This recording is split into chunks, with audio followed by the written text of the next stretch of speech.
You know, my story is a very happy ending story.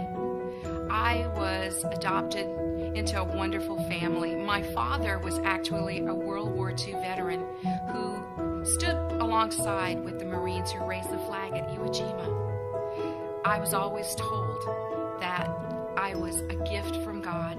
I was very special to have two sets of parents. So I felt very secure. I grew up knowing God. I grew up loving God. I grew up knowing who I was in Him. And I had been told that my mother had died giving birth. That was really hard to take. But later on, I looked for information about her because I needed some medical information. And that's when I found out she had not died. And she had a very, very hard story. She had been raped.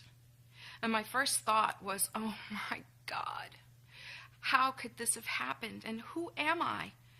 But really, it was just a lie I'd fallen for because I knew exactly who I was in Christ. So I proceeded to find my mother. And in 2005, I found her. And she was holding a picture of me that they had taken at 3 months and sent to her, telling her not to worry, that I had been adopted into a wonderful family. 48 years she'd been holding that picture. That's not a woman who couldn't bear the thought of looking at her rape-conceived child. That's a woman who did the very best thing for her child, because when she found out that she was pregnant after being raped by 8 men, her doctor and her mother wanted her to abort. And people called her a liar when she wanted to have that child. And I found that that's so true. I have spoken out internationally, and the same conversation happens over and over. People come to me and tell me that they're never believed. So I founded an organization called Choices for Life.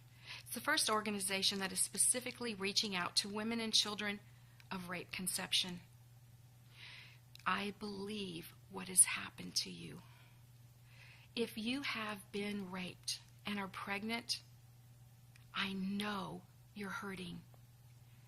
But the world wants you to take your frustration and punish that child. That child is yours.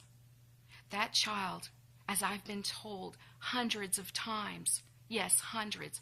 I've spoken to over 250 people who have told me that their baby gave them healing. There's no regrets when you give birth, but you can never take away an abortion. My mother's a hero, and all the women that I have met who have beautiful children, they're heroes too. I know you want to be a hero. Everybody does. And all you have to do is give birth. Place the child for adoption or raise the child. You're still a hero. There is no better thing than life. One of my board members was 12 years old when she conceived a child in incest. Her stepfather forced her to abort. At 13, she became pregnant again. But her mother found out this time, put the man in jail, and she gave birth to a beautiful little girl. She's the only person that I actually know who can say, I know what it's like to have an abortion and to give birth to a live baby. Giving birth to a live baby is far better than giving birth to a dead one. Life is so enjoyable. I have 2 sons who have 3 sons. Life does have a happy ending.